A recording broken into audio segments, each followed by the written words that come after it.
ఓం నమ శివాయ శ్రీమాత్రే నమః. మిత్రులకి శ్రీభిలాషులకి అలాగే నేను ఎంతగా ఆదరిస్తున్న యూట్యూబ్ ప్రేక్షకులందరికీ కూడా పేరు పేరు ధన్యవాదాలు. మిత్రులారా, మీ అందరికీ పరాదేవత ఎల్లవేళలా మీతో ఉండి మీ మనోవాంఛ నెరవేర్చాలని మనస్ఫూర్తిగా కోరుకుంటున్నాను.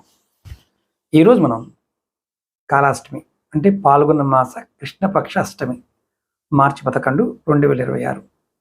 కాలభైరవుడు మనకి కాలానికి అధిపతి, శివుని అంశ.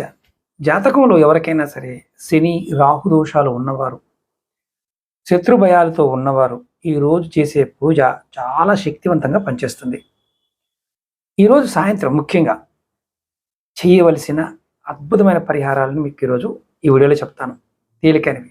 అలాగే మీకు ఈ వీడియో నచ్చినట్లయితే లైక్ చేయండి, ఛానల్ సబ్స్క్రైబ్ చేసుకోండి, పక్కనే ఉన్న గంట సింబల్ని యాక్టివేట్ చేసుకొని ఈ వీడియోని 10 మంది మిత్రులకి షేర్ చేయండి. ఎవరికైనా జాతక సమస్యలు ఉండి జాతక పరిశీలన చేయించుకోవాలనుకునేవారు 9440593655 ఈ నెంబర్ కాంటాక్ట్ చేయవచ్చు. వేరే నెంబర్లు కూడా వీడియో డిస్క్రిప్షన్లో ఇచ్చాను. వాట్సాప్, ఫేస్బుక్ లింక్స్ కూడా దాంట్లో ప్రొవైడ్ చేశాను. వాట్సాప్ గ్రూప్లో కూడా జాయిన్ కావచ్చు. సాయంత్రం ప్రదోషకాల సమయంలో అంటే సూర్యాస్తమయ సమయంలో మీరు ఒక దీపాన్ని వెలిగించాలి. నువ్వుల నూనెతో దీపం వెలిగించాలి. మట్టి ప్రమిదలు తీసుకోండి, నువ్వుల నూనె పోసి 2 ఒత్తులు వేసి దీపం వెలిగించండి. తర్వాత మిరియాలు తీసుకోండి, ఒక చిన్న నల్లటి వస్త్రం తీసుకోండి, దానిలో 5 కానీ 11 మిరియాలు మూటగా కట్టండి. ఆ మూట నూనెలో ఉంచి దీపం వెలిగిస్తే మీకు తీవ్రమైన ఆర్థిక కష్టాలు, అప్పుల బాధల నుంచి కూడా తొలగుతాయి.